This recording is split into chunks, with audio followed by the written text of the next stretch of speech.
Hey folks, and welcome back to the channel. HappyCattyCrypto here.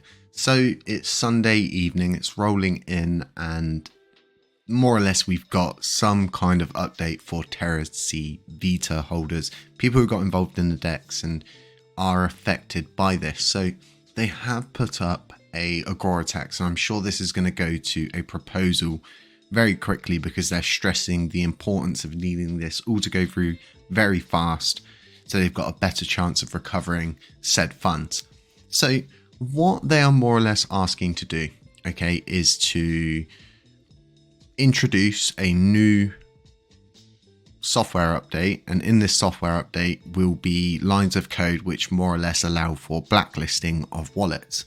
Once this if it passes, okay, this means that they're then going to go for another proposal, as you can see here, and that second proposal will introduce a backdoor to more or less go into any wallet they see fit and remove funds. And you know, this is a huge compromise of security globally in DeFi.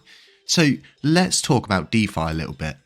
What are the actual drawbacks of the DeFi sector? Well, due to lack of KYC processes, and there's no way to revert transactions, okay, unless you introduce naughty lines of code that allow for backdoors to be put in and penetrated. It's actually really, really bad. And for them to see this as a solution is, you know, it's not going to get the funds back. After they do all of this, we allow them to penetrate the blockchain, upload any kind of source code that they see fit to blacklist, seize, and get those funds back, which is it's like the most anti-DeFi thing I've ever seen put forward. So the one thing to note is this isn't our problem. This isn't our issue. We didn't create this problem. We didn't create the DEX. They more or less did this whole thing, and now they're asking us to allow them to put these penetrating lines of code in, and then for a further sets of,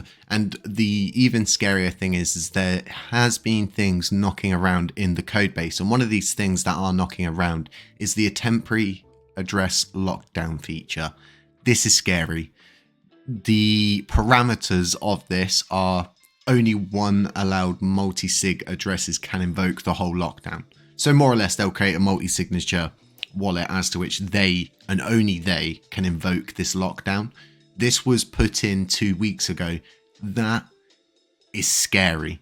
It's scary because if everybody remembers the situation with iPhone and them wanting to getting the FBI and other different law sectors wanting to get into iPhone devices, and iPhone simply said, look, we can't do it for you. Regardless of what you're trying to get, we can't do that. Okay, it's against everything that we know. If we do it for you, we've got to do it for other people.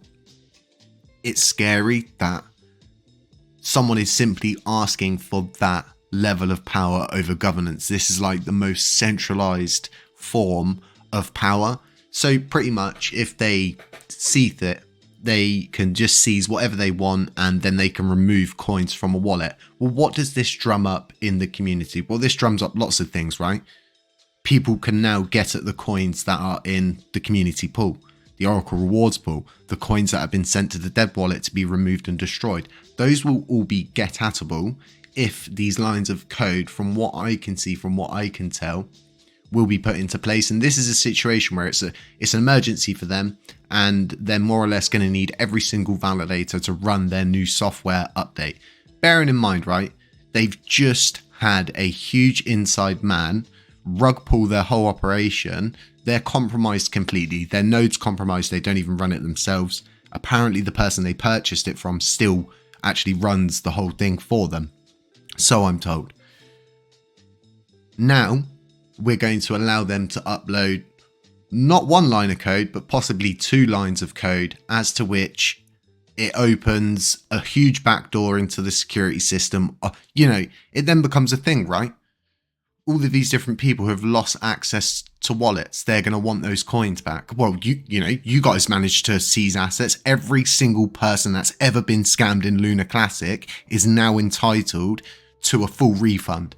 And that's not what the DeFi sector is. If you go on the most basic descriptions of DeFi, you will see the same thing on the drawback section. Users are at a loss if they're ever hacked for their passwords or private keys. Additionally, users staking in DeFi protocols can suffer what is called an impermanent loss. Although liquidity pool dexes are most widely used, they may have some drawbacks. The most common problems of liquidity pool dexes are price slippages and front running.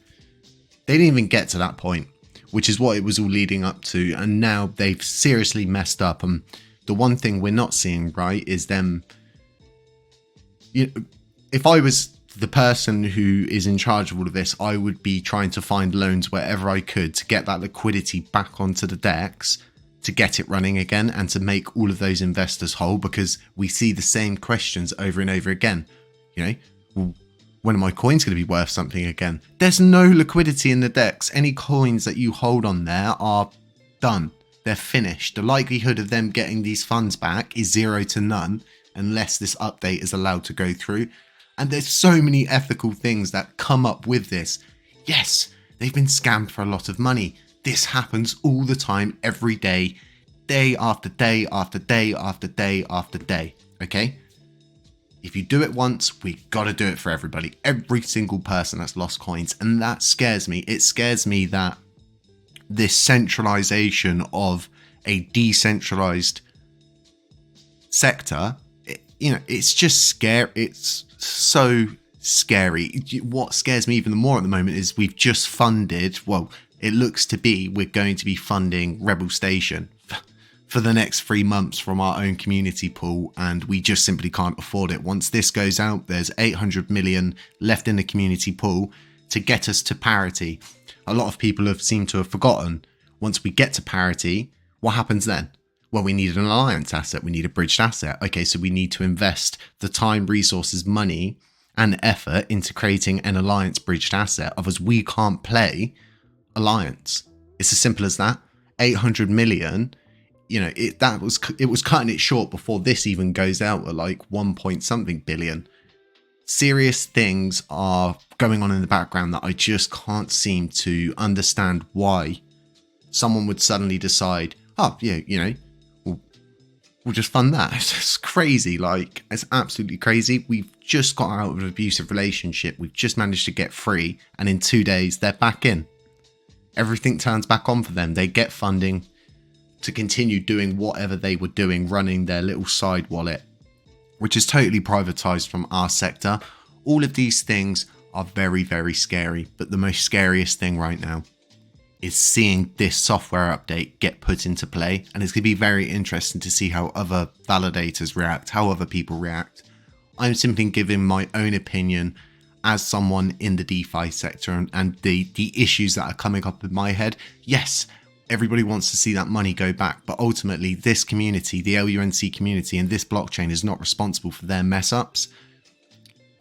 They've said that the majority of the funds are off chain, and now all of a sudden they want to blacklist wallets, and it's totally scary. It's scary to see that 2 weeks ago there was a maintainer put forward for this temporary address lockdown feature. So this has all been planned previously leading up to this. This is all just part of the show. And another huge red flag at the moment is not one person has put out a proper police report, which has come from the police from that crime reference number. Spoke to a few different people, and we're simply hearing that that crime reference number doesn't even work. Just doesn't work. If you are part of Terra TCVITA's collapse and you are invested in it, you are entitled legally to use that crime reference number to get information about the situation in hand, not from the horse's ass, but the horse's mouth, right? Because we all know what comes out of a horse's ass. Crap. Exactly. You don't want someone's mixed, changed perspective of how they're going to whittle it down and get it out there to the community. You want to hear it for real from these police officers about this supposed gang that they all know so much about, but you can't find trace of them anywhere on the internet. I couldn't even find anything. It was quite funny. The police as well, folks, I think a lot of people need to remember this. The police have like 0 to no resources. It's really poor.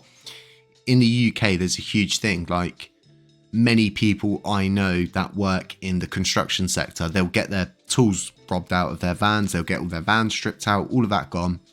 They'll ring the police. Yep, van's been broken into. yeah, okay, well, here's a crime reference number, and that's it. You don't see this, human resources cost money, and it's just so interesting to see that we've only realistically got the Terra TCVITA perspective from simply just them. We've not seen a third-party audit of people coming forward and actually hearing about what actually happened instead of getting this watered-down opinion.